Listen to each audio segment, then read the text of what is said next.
And with us right now, live from Washington, D.C., Economy Minister Naftali Bennett. Good evening. Thank you very much for joining us. Mr. Bennett, let's try to get your first reaction about, let's say, a very successful, we can say, speech in the Congress. Absolutely. This was a very important speech. I think it moved the dial. More Americans now are going to be persuaded that this deal is an unmitigated disaster, as it is. And I think he persuaded quite a few congressmen from both sides of the aisle to do everything in their ability to stop this bad deal.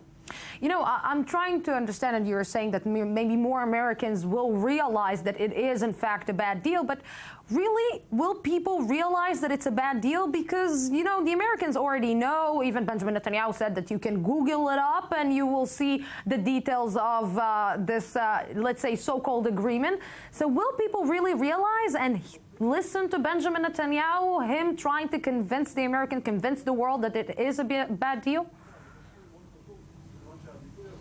Yes, I think he laid out a very orderly argument. Especially, he provided a viable alternative to the bad deal, and that's to increase the sanctions, wait, and ultimately Iran will come back to the table with much better conditions. This is a new approach, something that hasn't been really articulated as well as it has this time, and I fully support him.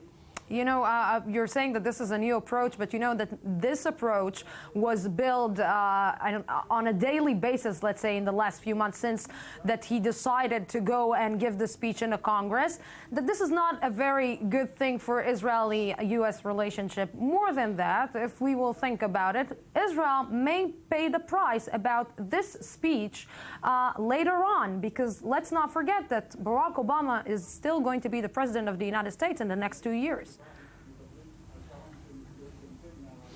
Well, first of all, the Prime Minister neutralized that issue, and he was very clear that he highly respects President Obama and that this is not a personal issue, but this risk, this threat transcends these tactics.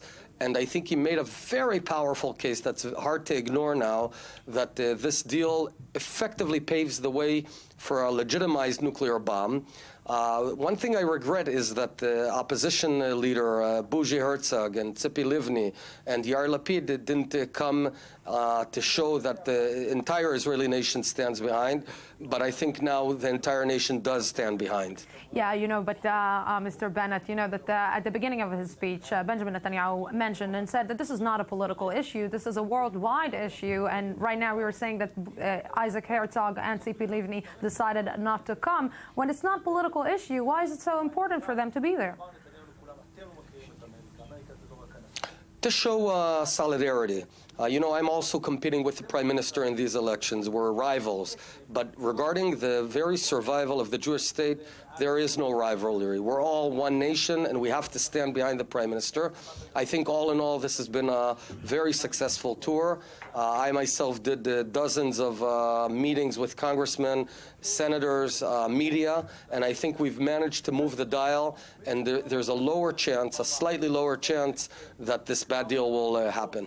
You know, but Barack Obama, and I want to believe and that what he's saying still that he believes that Benjamin Netanyahu is really genuine when he is really worried about this upcoming deal. But still, I don't believe that the president of the United States, who will be signed on this deal, will let Iran get to a nuclear weapon, will let Iran get to a nuclear bomb. That will jeopardize the Jewish state, and that will jeopardize the Middle East. I want to believe that President Barack Obama is not that, let's say, naive to the Iranian nuclear aspirations.